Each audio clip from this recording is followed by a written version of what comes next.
Hello les gars, j'espère que vous allez bien. On se retrouve dans une nouvelle vidéo parce que effectivement j'ai un peu procrastiné ces dernières vidéos. En réalité ça fait quand même 3 fois que je la tourne, problème de son, problème d'image, et j'espère qu'aujourd'hui ce sera la bonne. Si tu me connais pas, je m'appelle Lynn, je fais du e-commerce depuis un peu plus de 3 ans et je suis passée par le côté incubateur, agence SMMA, et j'ai décidé avec mon associé de me remettre au e-com. Donc on a créé nos marques, on les optimise et on les scale. Dans la série Road to 2 Millions, donc en général je fais une vidéo par semaine, j'ai décidé d'en faire une fois toutes les 2 semaines et maintenant un peu plus espacé parce que le but c'est vraiment de vous apporter un maximum de valeur et des choses qui sont en train de se passer et qui peuvent être utiles dans vos stratégies de mise en place sur vos shops ou vos marques e-commerce. Donc là, étant donné que je n'ai pas fait de débrief sur le mois d'avril complet et qu'on est déjà mi-mai, on est le 14 mai pour être exact, c'est passé pas mal de choses et du coup je vais vous faire une petite rétrospective de tout ce qui s'est passé pendant le mois d'avril, déjà en termes de stratégie et de finances, et ensuite sur ces 2 premières semaines de mai. Donc là, je suis toujours à Bali parce que effectivement, je suis passée de la Suisse à Malte. Je suis restée à Malte genre 2 ans et demi. Et là, du coup, on a décidé de venir se poser à Bali pour changer un peu d'ambiance, pour changer un petit peu d'air. Et honnêtement, ça fait du bien. Et contrairement à ce qu'on croit et ce que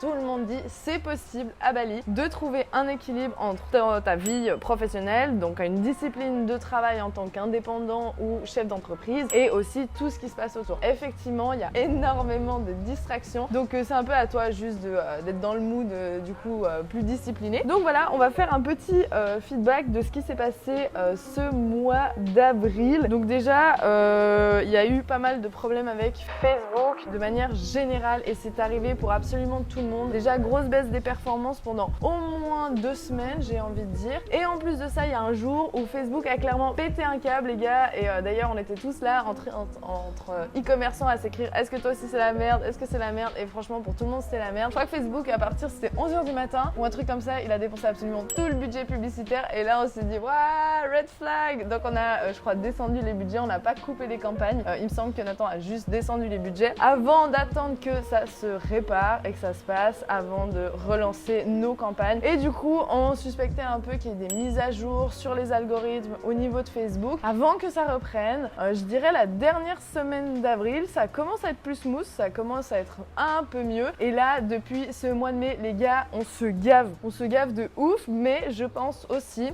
que le mois d'avril, c'était bien pour nous. On a mis énormément de choses en place, d'optimisation, brainstorming. Et là, je sais, vous allez me dire, Méline, ouais, tu brainstorm tout le temps. Mais grave, nous, on brainstorm en tout cas 2 fois par semaine. Des fois, on skip un peu ces moments de brainstorming. Mais on essaie toujours de se poser les bonnes questions, pourquoi ça fonctionne, mais surtout pourquoi ça fonctionne pas et comment est-ce qu'on peut améliorer nos KPI, donc le panier moyen, ça peut être sur les pubs directement, notre taux de conversion, etc.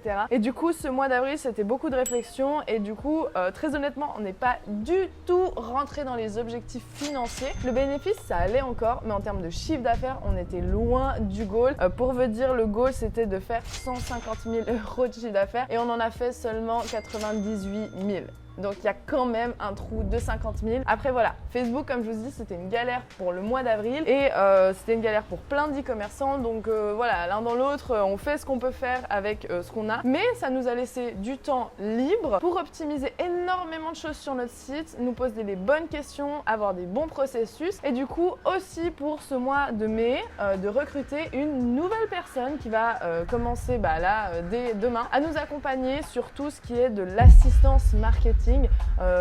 Marketing assistant tout simplement, et qui va pouvoir toucher pas mal de choses et du coup nous libérer du temps. On recrute aussi une 2e personne sur ce mois de mai, donc on commence à être une bonne équipe, hein. Donc vous voyez step by step, c'est en train de se faire, se construire, et là encore une personne, on appelle ça assistant virtuel, donc qui va pouvoir nous aider et nous libérer énormément de temps sur plein de petites choses, notamment tous les éléments administratifs. En termes de stratégie, ce qu'on a aussi décidé de faire, c'est de plus tester des sites en monoproduit directement. On s'est dit qu'on allait faire un site généraliste et tester que des landing pages et des produits individuels. Donc on va plus s'embêter à faire de sites de A à Z, même si à chaque fois qu'on lance un site, très honnêtement, on a des résultats, mais ça prend quand même du temps. L'idée de faire un site généraliste où ton client n'a accès que à la landing page, en fait, on va pouvoir tester énormément de produits et là, on s'était dit tester 2 produits par semaine. On n'a pas encore commencé les gars parce que on a deux marques, dont 3 sites sites qui cartonnent actuellement et en fait ça demande du temps à optimiser et plus tu scales, bah mine de rien, plus tu as du travail, plus tu as de choses à mettre en place et du coup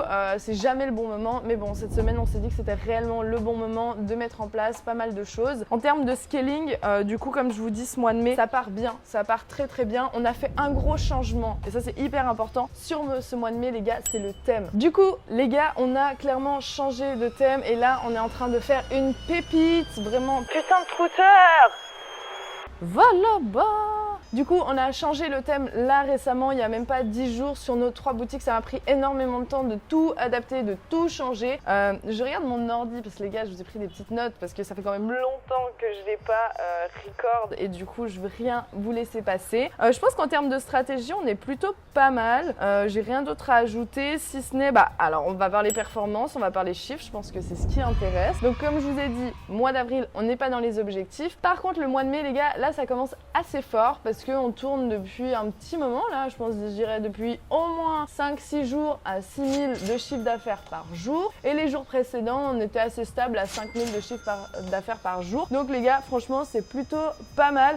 Petit souci encore pour nous et d'ailleurs pour vous aussi si vous cherchez à scaler les gars, c'est PayPal, c'est toujours la ils suspendent votre argent, donc t'as des bugs dans le flux de trésorerie. Je dis suspendre, je dis pas bloquer parce qu'ils ne nous ont pas bloqué ces fonds, c'est de la suspension. Mais toujours est-il que du coup, en fait, on se demande si est-ce qu'on scale encore plus vite. Parce que là, clairement, les gars, on peut monopoliser le marché européen avec nos marques et je pense faire du 10KD assez rapidement, assez facilement. Et je pense que ce sera l'objectif du mois de juin, en étant honnête. Après, là, on en a deux marques. L'idée, c'est quand même d'en avoir 5 qui tournent relativement bien et voilà, donc 6000 de chiffre d'affaires par jour depuis un petit moment, mais de nouveau chiffre d'affaires, attention, nous ce qui nous intéresse c'est le bénéfice et là ce qu'on fait du coup avec Nathan c'est extraordinaire parce que depuis tout le mois de mai les gars, on n'est même pas à 20% de bénéfice net, on est clairement à du 30% de bénéfice net et ça c'est insane. Alors on a eu des petits jours comme hier où c'est un petit peu moins bien, mais on sort quand même avec un bénéfice net qui est extraordinaire et je vous l'ai déjà dit, on paye des charges, on paye des salaires assez élevés, on paye absolument toutes nos fees. Et d'ailleurs, ça c'est un truc qu'on a changé au fin avril, enfin mi-avril, dès que je suis arrivée à Bali, avec Nathan, c'est posé pour changer notre tableau Excel des finances. Parce que oui, si tu fais du com, du drop, tu te rends, je suis sûre, pas compte à quel point tu as des frais cachés, des fees à droite, à gauche. Et nous, le but, c'est vraiment d'optimiser au maximum et d'aller gratter 1% chez l'autre, 0,5 ici. Vraiment, le but, c'est d'optimiser le moindre petit pourcentage. Et souvent, quand tu fais du chiffre, au début, tu te dis, vas-y, je m'en fiche, c'est un abonnement à 20 balles, 50 balles. Mais au final, tu as 3 boutiques et quand tu regardes sur le mois et tu regardes sur l'année, en fait, tu te fais clairement niquer sur toutes ces fees. Donc, faites attention à ça. Là, on a un super tableau Excel qui est ultra rodé. Je sais pas si toi, tu optimises tes finances ou comment tu tiens tes finances. N'hésite pas à me dire en commentaire comment tu le fais, si tu as besoin d'aide, s'il y a des doutes, des zones d'ombre, peut-être des frais que tu connais pas. Donc, fais attention, surtout si tu as Shopify, un processeur externe, des changements de devises, etc. Je vous jure que vous pouvez perdre énormément d'argent. Et d'ailleurs, nous, le mois de novembre, je veux même pas dire les chiffres qu'on a fait et réellement ce qu'on a fait en bénéfice parce que c'est exécrable. On s'est clairement fait laminer en pourcentage par tout le monde à droite à gauche. Donc voilà un petit peu la rétrospective de ce qui s'est passé jusqu'à aujourd'hui entre mi-avril et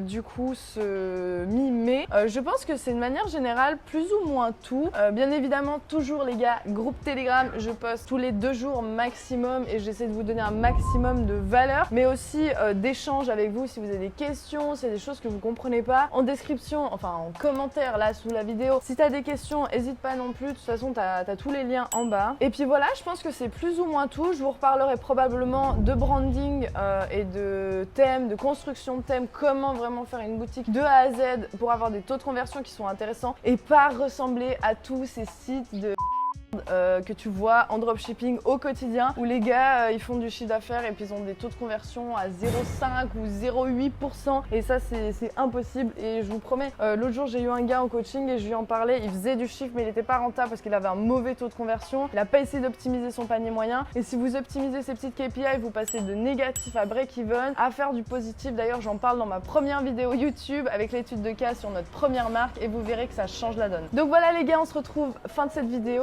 On la refait Nico, hein? On refait le outro. Voilà les gars, on se retrouve fin de cette vidéo. Comme un petit dimanche à Bali. Nous on va aller marcher un peu bord de mer. On va terminer de taffer un petit peu et voilà. Demain on reprend la semaine. J'espère que cette vidéo vous a plu. Si ça t'a plu, n'hésite pas à commenter ou à t'abonner. Et si tu as des questions, recommandations, groupe Telegram ou dans la petite vidéo en dessous. Ciao les gars!